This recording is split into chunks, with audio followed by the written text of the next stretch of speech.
Secretary of the Treasury, Timothy Geithner, Bilderberg Group and Trilateral Commission member. Secretary of State Hillary Clinton is a Bilderberg and CFR member. She is also married to Trilateral Commission member William Jefferson Clinton. Ambassador to the United Nations Susan Rice, Trilateral Commission. National Security Advisor General James L. Jones, Bilderberg, Trilateral Commission, and CFR. Deputy National Security Advisor Thomas Donilon, Trilateral Commission, CFR. Special State Department Envoy Henry Kissinger, Bilderberg Group, Trilateral Commission, and CFR. Chairman, Economic Recovery Committee, Paul Volcker, Bilderberg Group, Trilateral Commission, Council on Foreign Relations. The Director of National Intelligence, Admiral Dennis C. Blair, Bilderberg Group, Trilateral Commission, CFR. Secretary of Defense Robert Gates, Bilderberg Group, Trilateral Commission, CFR. Deputy Secretary of State James Steinberg, Bilderberg Group, Trilateral Commission, CFR. State Department Special Envoy Richard Haas, Bilderberg Group, Trilateral Commission, and President of the CFR. Obama Presidential Advisor Alan Greenspan, Bilderberg Group, Trilateral Commission, CFR. State Department Special Envoy Richard C. Holbrooke, Bilderberg, Trilateral, CFR. And the list goes on and on. Even if Barack Obama were the most wonderful person in the world, he was groomed and brought to power by the global elite to carry out their agenda. Humanity must look past Obama and realize that presidents come and go, but the shadow government and their program of global enslavement continues. How could people be so stupid and gullible to believe a bunch of political people? So people who voted for Obama were trying to express, I think, first of all, something worthwhile. The hatred for Bush, Cheney, the neocons, the desire to punish the Republicans for their adventures, their police state, and their economic depression. The second question was on the economy. People felt that Bush was selling them down the river into a world depression. He is, of course, the new Herbert Hoover in that regard, so they were trying to get something different from that.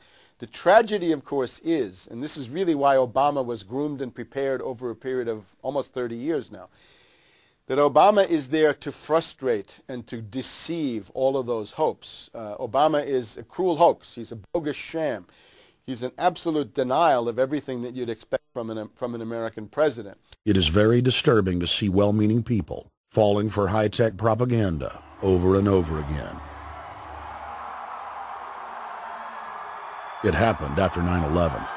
The American people en masse were swept into a mob psychology, irrationally throwing their common sense to the wind and doing whatever the administration told them to. The general public eventually caught on to the fact that George W. Bush was a deceitful thug and that the economy was in free fall. In the midst of it all, Barack Obama was there, speaking out against the abuse of the people at the hands of the establishment. With the election of Barack Obama, the world rejoiced that the United States was no longer in the hands of madmen. But unfortunately for humanity, this was another vicious fraud.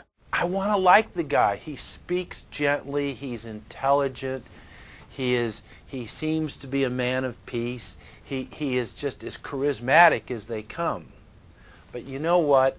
Is that a tree is really, really measured by the quality of its fruit.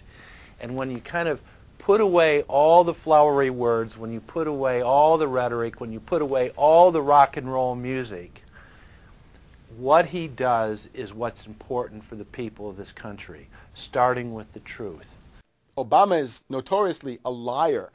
He promised that he would get out of Iraq, I think within 16 months at some point. We had Samantha Power telling the Scotsman that he wouldn't be bound by those promises, and sure enough, he's now not going to be bound by those promises. Obama pledged in hundreds of speeches and interviews that within 6 months of being elected, he was going to bring our troops home from Iraq. But after he was inaugurated, the story changed. Now he said that they would look at bringing some of the troops home in 16 months. 2 weeks later, his story had changed again. Now the administration would look at bringing the troops home in 23 months. Well, Obama's already fudging. He's fudged since day one in this election, where he first said we're getting out. Well, now it's a timetable, and now it's da-da-da, because they're getting to him. They're understanding that, and he ain't going to be able to get him out because people more powerful than him got us in. When he first ran, remember, he was going to take the troops out. I get in there, troops come home. Day one. There is no military solution in Iraq, and there never was. I will begin to remove our troops from Iraq immediately. And then that went to 16 months. And now he's going to add, they're saying, another 30,000 or more troops to Afghanistan. Next, he sent 30,000 more Marines to Afghanistan, doubling the total number of forces in the crosshairs. Barack then announced that he was going to move missile systems into Eastern Europe to encircle Russia. But after all, what should we expect after he kept Bush's Secretary of Defense Robert Gates? The outcome of this policy is if you're constantly meddling near the Russian borders with these fascist creeps, IMF NATO agents like Yushchenko of Ukraine or Saakashvili of Georgia, or these Kaczynski twins in Poland, or various collections of people in Latvia, Lithuania, Estonia, you're tied to these gangsters, and if they decide to start a war, that rapidly escalates into thermonuclear World War III. This is worse than the neocons. Bush and Cheney never got as far as Brzezinski, Soros, and the other people running Obama. Barack Obama swore that he would vote to repeal the Patriot Act, but then he voted for its reauthorization. Obama decried the Bush administration's illegal warrantless wiretapping of the American people. Then he voted to legalize it.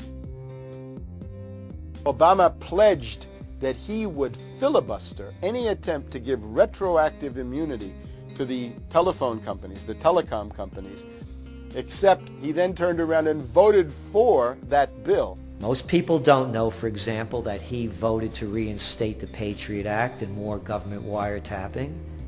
Candidate Obama told desperate factory workers in speech after speech that he was going to renegotiate NAFTA and GATT to make it more fair for American workers. It is absolutely true that NAFTA was a mistake. But then his campaign was caught sending out memos to top corporate leaders, telling them not to worry and that it was just campaign rhetoric. We had Obama saying, you know, I'm against free trade. I don't like NAFTA and all those free trade sellouts.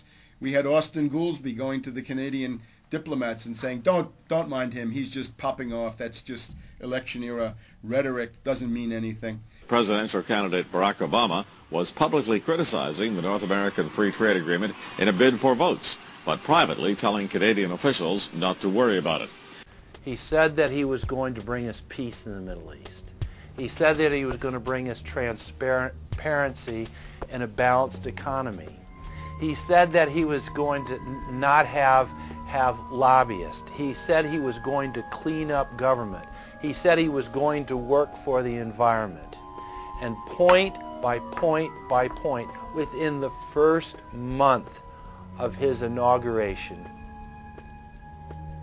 he has lied and deceived and cheated the American people.